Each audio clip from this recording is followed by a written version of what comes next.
Tip of your snap blade is getting dull, you can clip it off with a pair of pliers for a fresh tip. We need to fill spackling around this hole without making a mess. We can use a drywall knife to help us out. Seems like this paint roller brush is a bit too long. We can saw it down to the appropriate size and then put back the end piece where it belongs. This fits perfectly. This bolt keeps falling out of the socket. We can use a rubber band to hold it in place. Now just attach the socket. Remove the rubber band when finished. This bearing is looking a little bit dirty. We can remove a lot of the grime with just the help of some duct tape. By adding a binder clip and a pen to the back of this measuring tape, we can make quick marking gauge for marking straight lines. We can use some tacks to help us line up these dowels.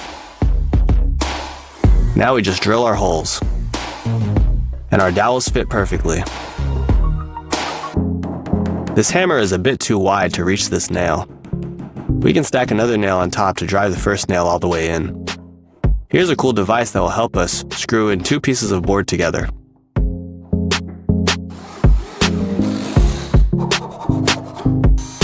Let's create a tool that will help us safely sand small pieces of wood without injuring our fingers. We'll place the wood on one side and a wedge on the other side. Now we can sand safely. We can glue these clothespins to the wall to act as a hanger for any instructions or diagrams.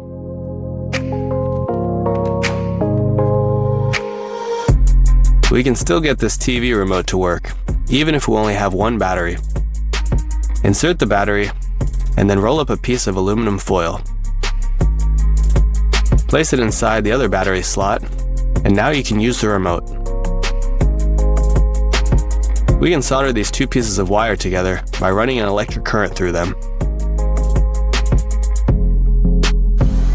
By drilling a hole into this bolt, we can pass wire rope through the bolt and then screw it into the post, making cable railing. Just be sure to secure the wire rope on the other side. If you're having a hard time toenailing, that is, hammering a nail into a stud, you can use a curved nail to make hammering a little easier. Now we're making a DIY expansion anchor. Round off the head of the bolt so that it fits into the PVC pipe. Add a washer and a bolt so that it looks like this. Place it into the block and tighten up the bolt until it's secure. This set of wrenches is a bit unorganized. We can fasten the head of this rake to the wall and hang all of our wrenches on that. If we cut these boards along the markings like so, we'll have a nice, secure stand that'll help us plane and sand our woodworking pieces.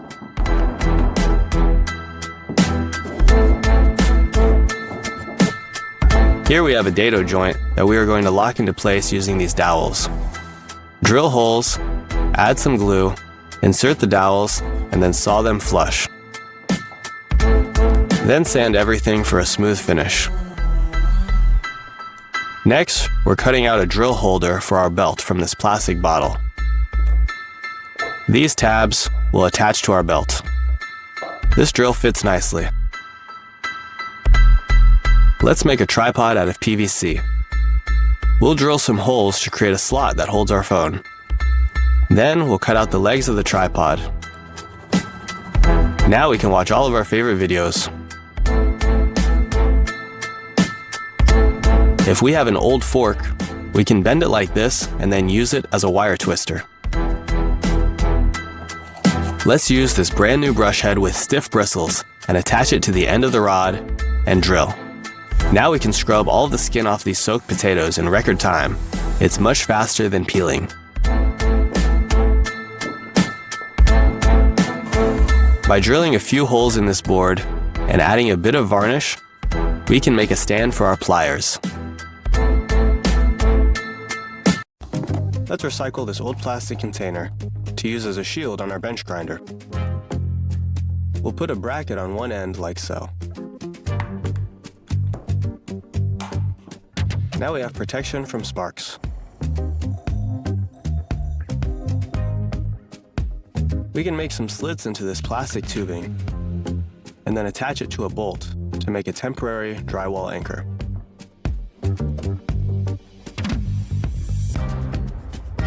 Now just an extra washer to make it more secure.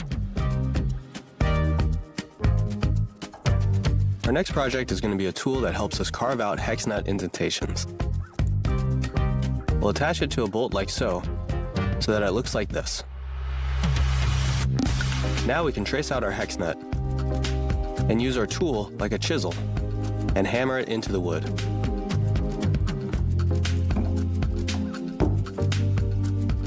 Now everything fits perfectly. We want to remove this knot from this board.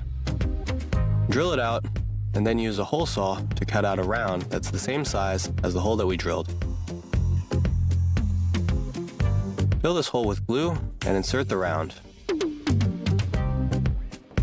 In this case, we're using a chisel and then a planer to level the surface.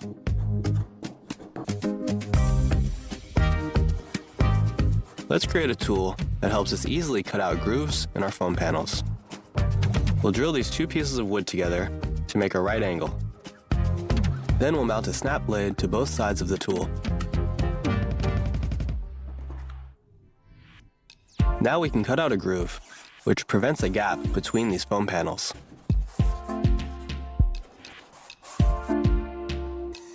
Now we'll be building a bottle opener with a magnet inside out of this log. We'll cut out a plank like so, and then we'll trace where we want the magnet to be. Then using a drill and chisels, we can carve out a hole big enough for the magnet. We'll take apart this clamp and use the metal piece as our can opener. We'll attach it to the side opposite the magnet. Then add a bit of varnish. And now when we open our bottles, the caps stick to the board instead of falling onto the floor. We can cut out a strip of metal from this old can and use it to help us tear off pieces of tape.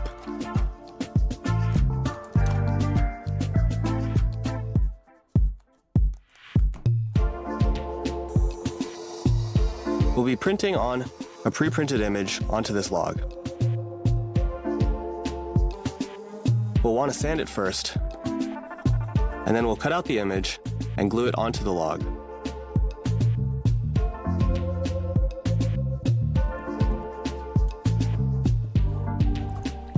After soaking in water, we can peel off the plastic adhesive.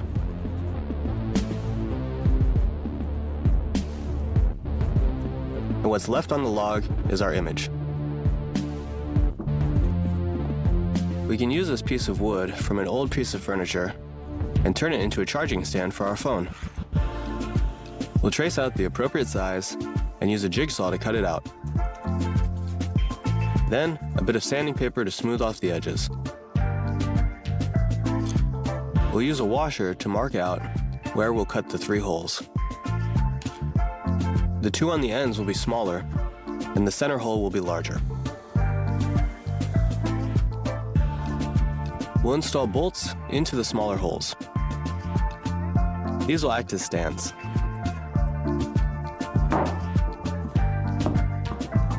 Now we can pass our charger through the center hole to charge our phone. This large plastic bottle will make a really convenient garbage can. We'll mark out most of the top, but leaving a little strip with the cap. It should look like this. Now we can attach it to the cabinet door underneath the sink to easily discard any scraps. If we remove the handle from this large plastic bottle, we can bend the tabs like so. This gives us a quick and easy phone stand.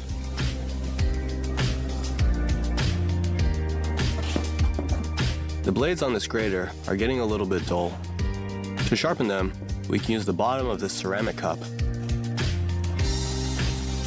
Good as new. We can also use the bottom of this mug to sharpen any ordinary knives as well.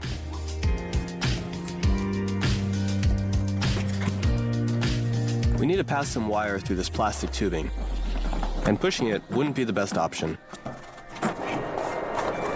What we can do instead is cut out a little circle of foam that's about the same size as the tubing.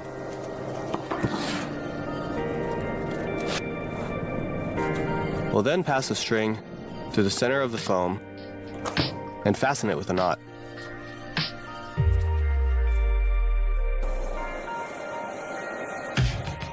Now we'll use the vacuum to suck up the string until it passes all the way through the plastic tubing.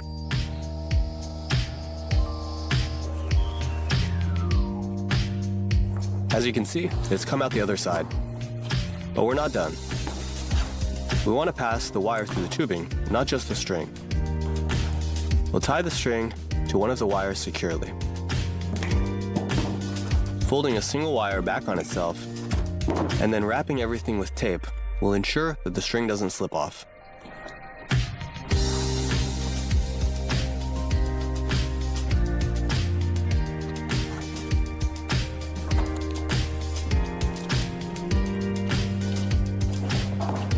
Now we'll pull the string from the other end to pass it through the tubing. Once it's passed all the way through, we'll cut off any excess wire and tie a simple overhand knot to make sure that the wire doesn't slip back into the tubing.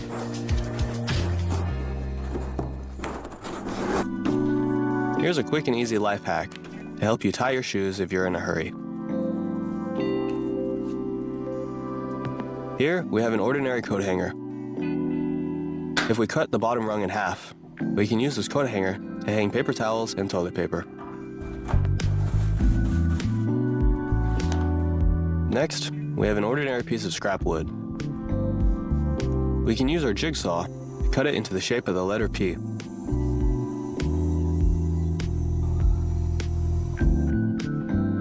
Then we'll hammer a nail onto the top.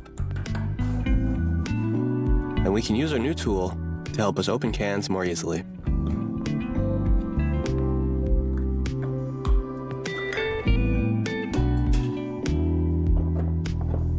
If you need to remove a nail that's lost its head, try using a pair of pliers for extra grip. Our next project will be building a mousetrap. Don't worry, this one isn't dangerous. Start by cutting out a board that's the same width as the bottle. We'll want to find the balance point on this bottle, and make 2 marks on both sides and drill holes where the marks are. We'll attach support beams to both sides of our board.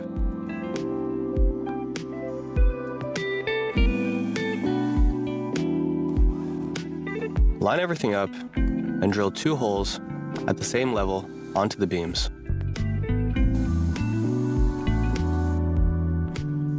Screw in 2 bolts on both beams and put the bolts through the holes of the bottle.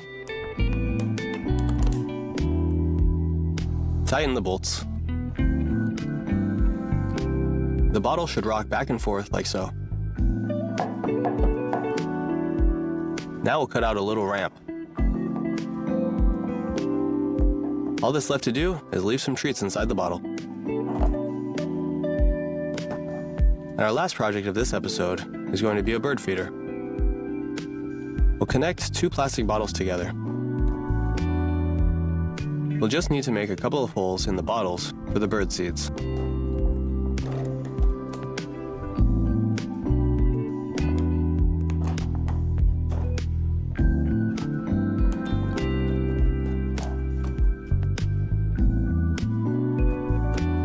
We can also attach a popsicle stick to give the birds a place to land. Now we'll just fill the bottles with bird seeds.